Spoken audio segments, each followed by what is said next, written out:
Welcome back to the channel, guys, and I feel that I should be really excited about this. I'm doing another auction sale of a trade we're doing, but I'll be honest, I'm not excited. If you remember in one of my walkthrough videos, Urban Road, it's one of the first properties I've ever bought, and then after going around it properly again, sort of thought, actually, we shouldn't have bought this. And there's nothing wrong with the property as such. It's just, it's too unique of a property, and I love boring vanilla buy-to-let properties, but there's so many exits for this that it just gets confusing and you spend so much time on the property. So I might end up exiting and making 30 grand, 20 grand or whatever, but the problem is it's going to take up so much of my time. So in hindsight, I screwed up, I feel, and this video will be quite telling. Hey, I might be proven wrong, and I really hope I am, but I'm very clear that the end doesn't justify the means of this, and I think this could sell for anywhere between 90 and 120. Anything above 110, I'd be shocked.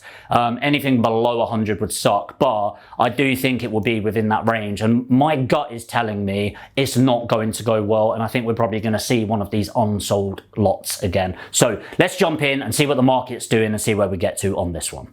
Essentially, we bought it for 80 odd, we're all in for 95, all expenses, etc. So the weird one with this, it could range from 90 to 120k, it wouldn't shock me. Done up value, 135, 140. The problem is, no idea what it will sell for, so let's see. The way it's been going, not buzzing really. Sold prior, withdrawn, sold prior, unsold, unsold, sold prior, sold, sold, sold prior.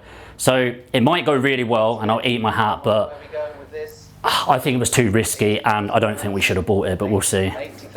So we're starting way lower than we'd want to anyway, starting at 80k. I'm not going to sell it for 80,000. I don't think it's going to go. I'll let you put a bid in and we'll not take it from 82,000, thank you. 82 on the net at 82, now 84, looking for 84. Again, I think we've actually got the reserve on this of 95,000 as well. Story behind this, we actually had a buyer on the open market buying it for quite a lot more money. I think it was around the 120, 125 mark. I'll double check those figures.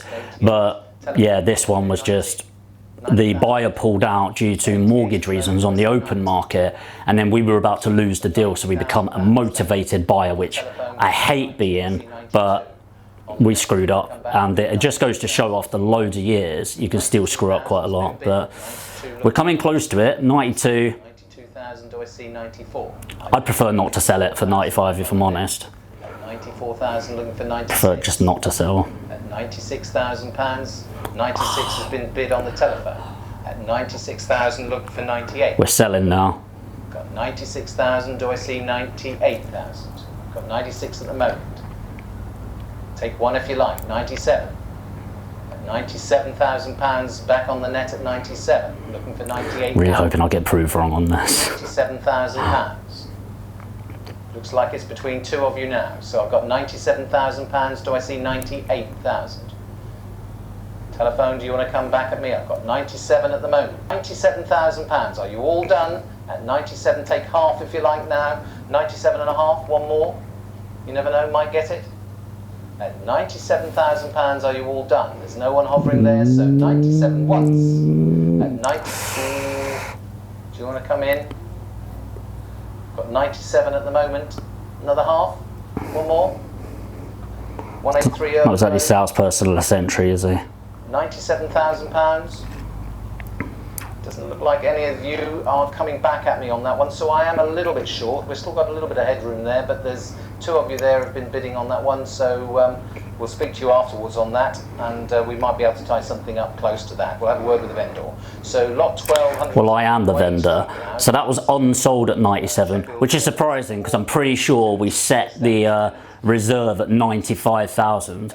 Dan, my business partner, I spoke to him prior, talking about increasing the reserve slightly. So we'll see what they come up to, because they might come up to 100, I don't know. But like I said, this one, like, I want to make sure this video goes out there because we fucked up here. We properly screwed up, and we've been doing this for years and we didn't follow our own bloody processes. And if you remember the house tour that we were doing, I was talking about how you know, my gut feeling is we shouldn't have bought this. And it took like just walking around the property and being like, nah, it's just so hard to price up because it's such a huge property. There's so much that you can do with it that actually it just complicates it quite a lot. So I was hoping that I'd be proved wrong there on my gut feeling, but unfortunately been proved right. That doesn't mean we're going to lose money on it. Even at 97, it's better to trade them and move on. And often what you'll learn in property is it's not just about how much money you make from it, it's the turnaround of that money or the velocity of money. So it's the speed of what that money is coming in and out. So ideally on that we'd be making 5-10 grand, so ideally selling it for 105 grand. But we tried the auction, it's definitely slowed down in this auction. I'll talk about that in a second, but just shows, look, we all make mistakes, and all right, the mistake is still making money if we exit at that, but still really important to understand that I screw up as well. I'm not perfect, and when you're watching this channel, I thought a lot of people think because I'm putting out education everything goes right.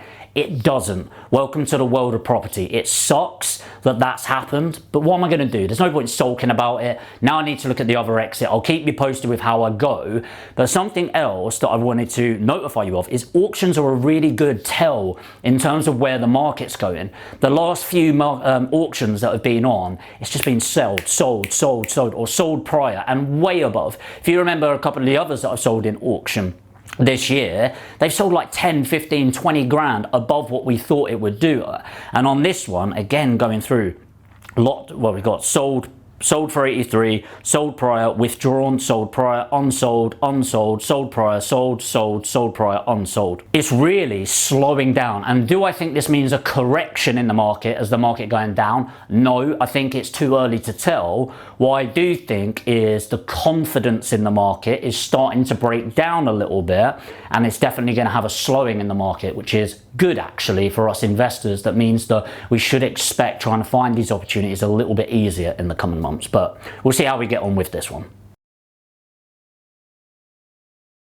So guys, just to give you a final update on this property, it did not go well, but I promised you that I'm not going to be one of those people that just show all of the great things that happen in property, but I'm going to show you the downsides as well. So I've actually got the numbers in front of me. Now I'll be honest, if you saw me going around the property review, I think one bit that I didn't see on there, so it might be edited out, is I don't think this was a good one for us to purchase.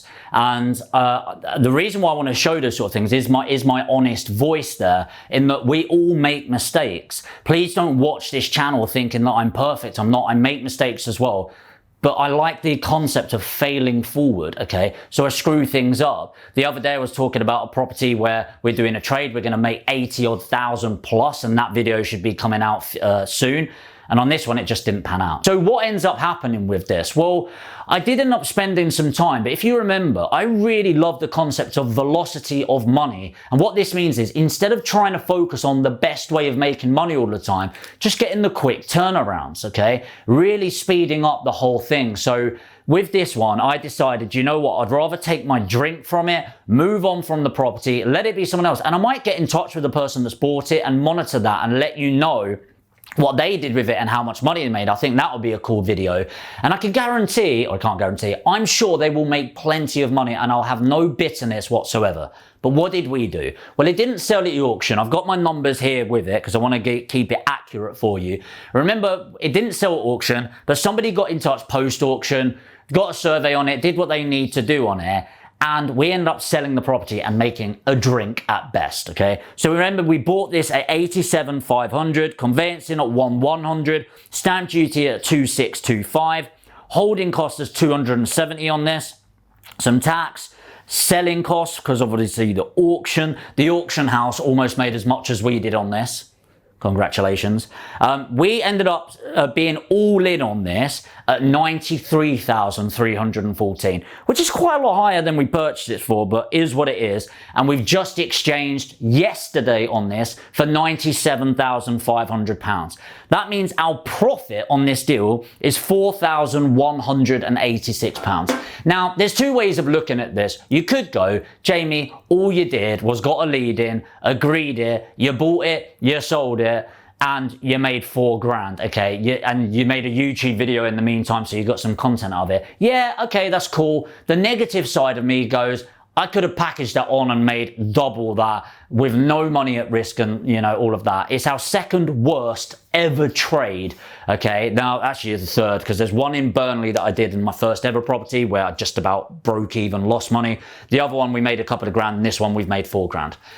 But considering that is the third worst deal I have ever done, I'm okay coming out of that. You know, to come out of a poor investment and make £4 grand, that's not too shabby for the time invested. Would I have wanted to do a lot better? Yes. What did I learn from this? Because that's the most important thing. What I learned is, if you hear me saying, you know, I'm boring, I like simple, I like vanilla buy-to-let properties, and that's what I really want to drive forward. And if you remember when I was going around, I must have said this is weird about 100 times.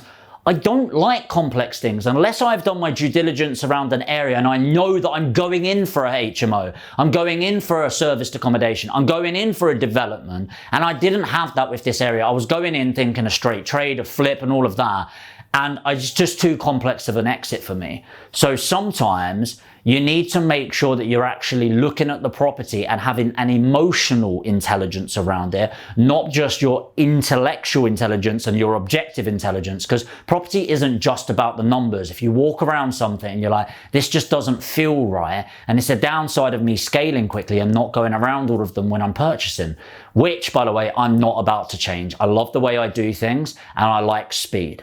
The other lesson here is make money through quick decisions. I could have sat on it. I could have gone, let's have a think about it. Each month it costed me a bit more money in finances and stuff like that. Or I could have developed it out and made 20 grand, who knows? But actually focus on speed rather than just the return. I need to focus on return on investment, return of the investment, and return on my time. Do I regret going into the property? No, there's always something to learn. And the fact I learned something and I earned something is a massive win for me. But let me know what you thought in the comments. What should I have done differently? Would you have made the same mistake? What advice would you be giving to yourself or me moving forward? Hopefully that's been valuable. I really want to show the rough with the smooth, and I'll even get in touch with the buyer to see if they made a load of money. I really hope they do. You know, they've taken on the risk. I really hope they get something from it. And if you are new to this channel and you've not watched the video, go back. I'll put the video up here linking back to the Urban Road property review so you can see what we did before this. And then of course I'll show you the next one after this. And then once you've done that, make sure to hit the like button and of course subscribe to the channel and hit the notification bell. I'll see you in the next video.